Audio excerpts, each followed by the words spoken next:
mga kwentong pambata at mga aralin. Ang alamat ng ampalaya. Noong araw sa bayan ng Sariwa, naninirahan ng lahat ng uri ng gulay na may kanya-kanyang kagandahang taglay. Si kalabasa na may kakaibang tamis, si kamatis na may asim at masutlang pukis, si luya na may anghang, si labanos na sobrang kaputian, si talong na may ilang balat, lunti ang pisngi ni mustisa, si sangkamas na may kakaibang lutong na taglay, si sibuyas na may manipis na balat, at si patola na may gaspang na kaakit-akit. Subalit, may isang gulay na umusbong na kakaiba ang anyo. Siya si ampalaya na may maputlang kulay at ang kanyang lasang taglay ay di maipaliwanag.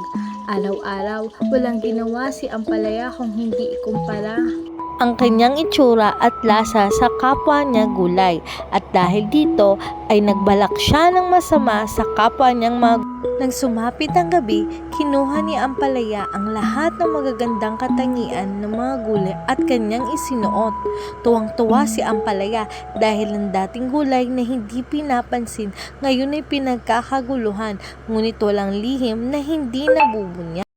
Nagtipon-tipon ng mga gulay na kanyang ninakawan. Napagkasunduan nilang sundan ng gulay na may gandang kakaiba at laking gulat nila na makita nilang hinubad nito isa-isa ang mga katangian ng kanilang taglay. Nanlaki ang kanilang mga mata nang tumambad sa kanila si ampalaya.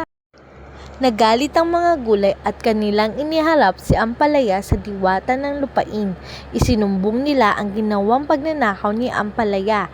Dahil dito, nagalit ang diwata at lahat ng magagandang katangian na kinuha sa mga kapwa niya gulay. Laking tuwa ni ampalaya dahil inisip niya na yun lamang pala ang kabayaran sa ginawa niyang kasalanan. Ngunit makalipas ang ilang sandali ay nag-iba ang kanyang anyo. Ang balat niya ay kulumulubot dahil ang kinis at gaspang na taglay ni Opo Kamatis ay nag-away sa loob ng kanyang katawan, maging ang mga iba't ibang lasa ng gulay ay naghatid ng hindi magandang panlasa sa kanya, kung kaya't pait ang idinulot nito. Ang kanyang kulay ay naging madilim na luntian. Ngayon, kahit masustansyang gulay si ampalaya, marami ang hindi nagkakagusto sa kanya dahil sa pait ng kanyang lasa.